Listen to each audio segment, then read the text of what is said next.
Microsoft and Sony's epic back and forth have everybody wondering, what's Sony to do about this Microsoft situation? Well, you know what?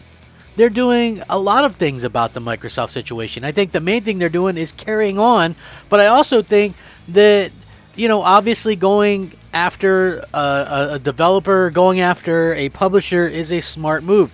Right now, there's rumors going around that EA could be sold to Disney, that Disney might have interest in EA. You also have rumors going around that Apple is poaching Xbox designers to build them a console. So you have to worry about that. If Apple were to get into the console business, like traditional gaming consoles, they would have unlimited money, much like Microsoft, and could potentially buy up a ton of developers to make exclusive content for their box. That's something I don't think a lot of people want to see. I think mostly because it would take away, multi-platform games from the majority.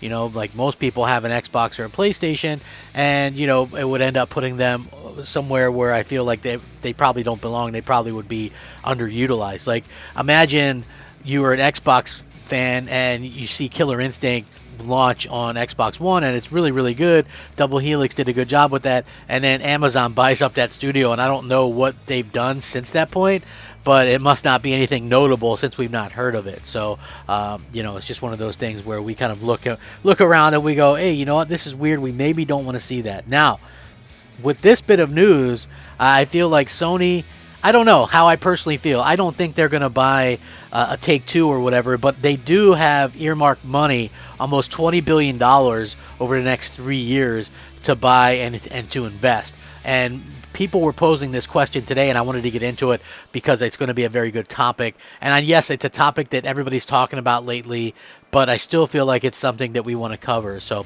hey there, everyone. I'm The Crap Gamer, and of course, this is Crap Gamer Reviews, your home for gaming news, opinions, reviews, and much more. You'll probably notice a few cool changes around here, but hopefully that doesn't stop you from giving us a like and possibly even consider subscribing if you haven't done so. Thank you so much for choosing to spend some of your free time with me today. It means the world to me. And again, the best way and the easiest way you can support the channel is by leaving us a like. Honestly, it does go a long way. It helps the content to be seen, and it helps the channel to be seen. So thank you guys very much for doing that and rocking out with me. So, and yet was another article, this one from Screen Rant. Will Sony buy Ubisoft or Square Enix now, or both? Many have been curious at how Sony will respond to Microsoft's purchase of Activision Blizzard. Will they buy up more of the industry or get even?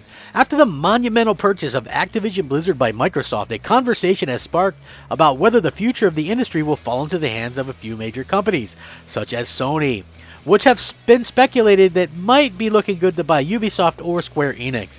The Activision Blizzard purchase gives Microsoft and Xbox a huge chunk of the industry, and as its acquisition are publishers that have multiple studios under them, such as Raven Software, Infinity Ward, and Vicarious Visions. Now the focus is on Sony squarely, and if they will look to purchase major studios in response, particularly Ubisoft and or Square Enix. Now, Sony is well known and occasionally criticized for their ownership of certain studios and their IP. These include Naughty Dog, Insomniac Games, Sony Santa Monica, Guerrilla Games, Housemarque, Bluepoint Games, and more.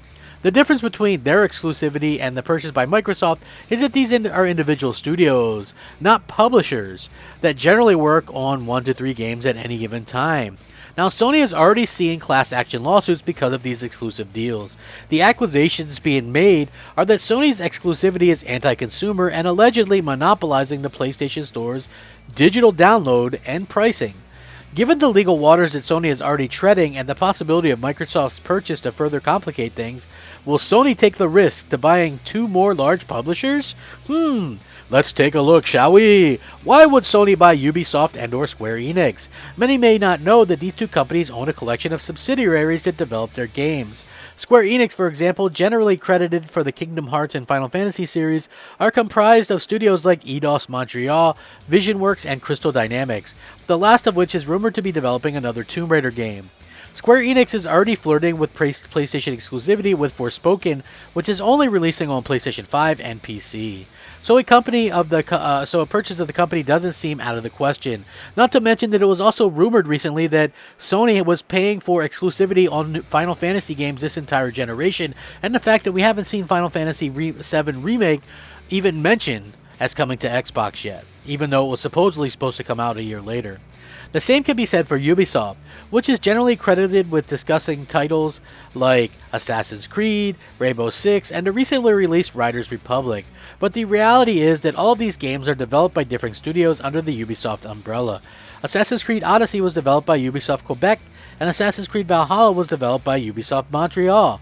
These two examples may sound like semantics, given that Ubisoft prefix, but they are different studios in the same way that Red Storm Entertainment and Blue Mammoth are. The main benefit to either purchase would be the ability to make any of these iconic and successful franchises some of the biggest exclusives PlayStation has to date.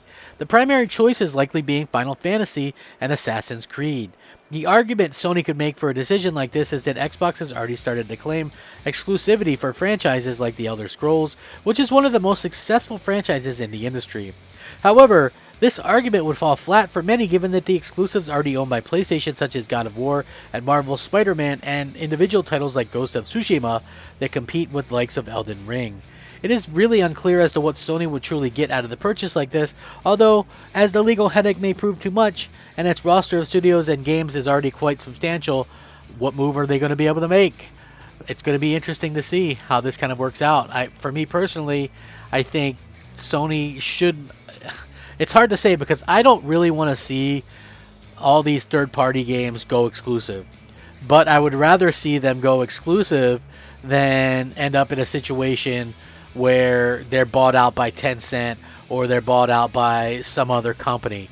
You know, like for me personally, I just feel like that's something that I would hate to see. And I would love to see, you know, Sony and Microsoft and Nintendo. I would like to see these companies kind of do a better job of just focuses on what they've got. I mean, it's great. Microsoft has, Microsoft has basically a situation where they have 32 plus studios. I think Sony has 18 plus. I don't think Sony is in any danger of getting in any kind of trouble for monopolization. Microsoft even I don't think would be that much into getting in trouble or anything like that. I think we're at a situation where, you know, all these companies are obviously going to do what they feel necessary because it is we're in a particular time when it's all about the content and content wars. And so Sony and Microsoft are going to continue to buy content, continue to spend money.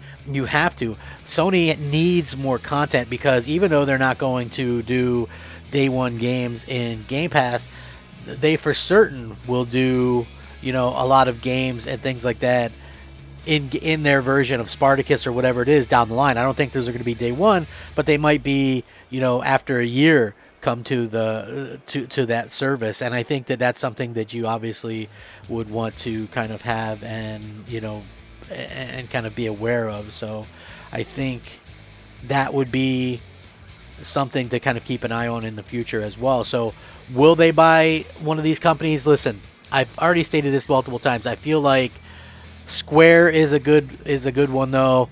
If it were to happen, I feel like Ubisoft is ripe for takeover and ripe for a buyout simply because they're in almost the same situation.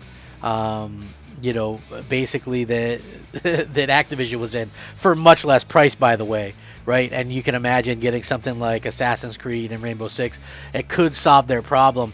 Like Sony might be looking to solve a problem of not having Call of Duties yearly on their platform in the future. So yeah, we'll have to kind of look at that and see how things kind of change. And I'm looking forward to seeing exactly what they can come up with and what they can kind of use against Microsoft, and Microsoft obviously use against them. That's what gives us the most bang for our buck. And I think that that's something that we'll continue to see from both, is that they're going to both heavily invest, and that's what we need as fans. Like, they should be catering to us as gamers, and I don't think enough people realize that. Like, I got a lot of crap for talking the truth about Xbox, right? Like, they needed to deliver games, and I stick by that. Yes, I got a little bit too maybe a little bit too angry or something. But at the end of the day, I feel like I was right in wanting more from Microsoft and wanted more from Xbox. And I don't feel bad about that, but I do feel bad about alienating fans and things like that.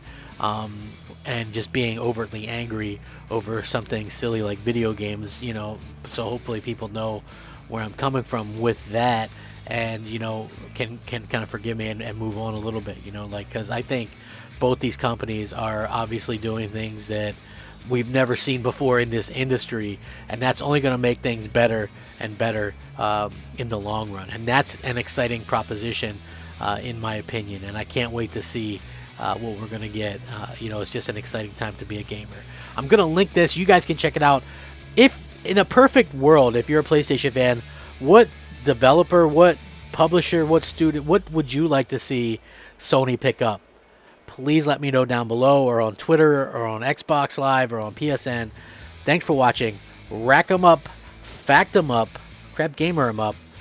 Crap Gamer out.